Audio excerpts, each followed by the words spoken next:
it's amazing when I first started on this horsemanship journey, getting back interested in horses, really diving into today's more progressive trainers, everyone with natural horsemanship. It really started, and the interest was when I got introduced to Heroes and Horses and their journey, and the documentary they put out, 500 Miles. And I just absolutely was fascinated, one, with horses in general. Ever since I moved out west, obviously horses are they're a big deal out here in the West. They open up a lot of avenues. They open up, the backcountry and what you can do. And I always dreamed of having horses, kind of getting back into it and having horses the rest of my life, and taking them on hunting trips. Growing up in Illinois, we didn't have cable, and so until I was like in high school or something. But Saturday morning, there would be hunting and fishing shows on. So I'd get up early on Saturday morning, I'd go down in the basement, and I'd watch these hunting shows, and I'd see people in the mountains and on horseback, and just that whole thing. And getting now into horses, watching that documentary, 500 Miles, and learning about this natural horsemanship. And you start following videos of all these trainers, and they talk about how horses are a reflection of you. And sometimes when you first hear that, you kind of brush it off. You don't really pay attention to it. And then you hear more and more people kind of talk about it. And the more you hear it, the more it makes you kind of pay attention to it and contemplate it. And now on this journey that I'm on, having worked with Dart for, for months now, every day I get these little reminders that it's true, that these horses are a reflection of us.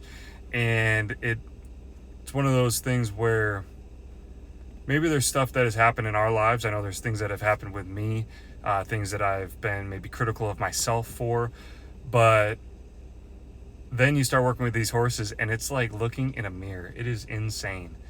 And one of the things I was reminded of today in working with Dart, and thinking about how last week kind of took a few steps back, wanted to focus on some of the fundamentals, some of the basics, really getting him, instead of, not shaming him, but kind of getting him to submit to put a halter on. I wanted him to want to catch me. I wanted him to want to associate me being around him, putting a halter on him, as being a good thing. So we kind of stepped back, taking some different approaches, really realizing that progress isn't always visual.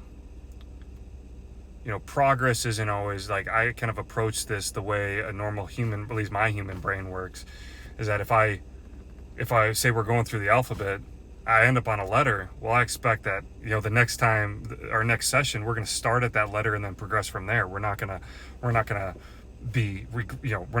go up to here and then the next session start back here and have to build up. You just anticipate, like, we'll just build on what we did last time.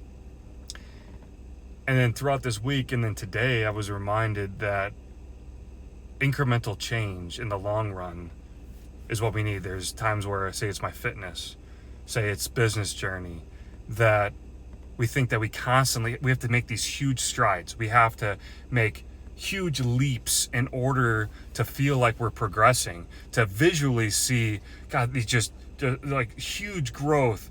If it's working out, if it's whatever it is, just these huge gains in order to feel like we're actually working towards something, when actuality, sometimes it's that 1% a day, those incremental changes that stick, that are more foundational, that really become solid. Those are what you build on, and then you can build this house on that solid foundation. So, not to use a bunch of all these metaphors and things, but it just got me thinking that, sometimes someone might be looking at us, and like me, for instance, I'm out there in the pen, I got Dart there, and it might look like when you're up at the house looking down, we're not getting much done. You're not seeing a whole lot of progression. You see us standing there, you see me approaching him, rubbing up on him and retreating, but they don't see him licking his lips. They don't see all of a sudden his back leg goes cocked. You don't see his eyes starting to soften. He's blinking, all that licking and chewing, his head starting to lower. And just that approaching and retreating, it might look like, gosh, David's up there, he's doing the same thing over and over again, he's just wasting his time. But really, that's the meat and potatoes. Like, we're making huge strides, and this is going to be something that's going to be huge in the future, to set up that really good foundation to where he enjoys being around me or a human, and it's not a bad association, and he has nothing but good things. And so I just want you to, I guess, to chew on that a little bit and kind of think about it. I don't know where you're at in your journey, but realize that just because some days you feel like you got nothing done, or you didn't make any huge strides this week or this month, focus on that incremental change. As frustrating as it is, because it is so frustrating, as frustrating as it is, just keep moving forward. Some days you're going to take huge strides, some days you're going to take small steps, but just keep moving forward and realize incremental change. If you look back years and years down the road, if you have that long-term time horizon, you're gonna be vastly farther making incremental changes than you would be trying to make huge strides and then stopping and then regressing. But it's those incremental changes that in the long run are going to make all the difference. So just kind of my thoughts for the day. I hope this video finds you well. Hope that message maybe serves you wherever you're at in your journey. If you like this video, please take the time, like, subscribe. Looking forward to sharing this horsemanship journey with you, and we'll see you guys on the next video.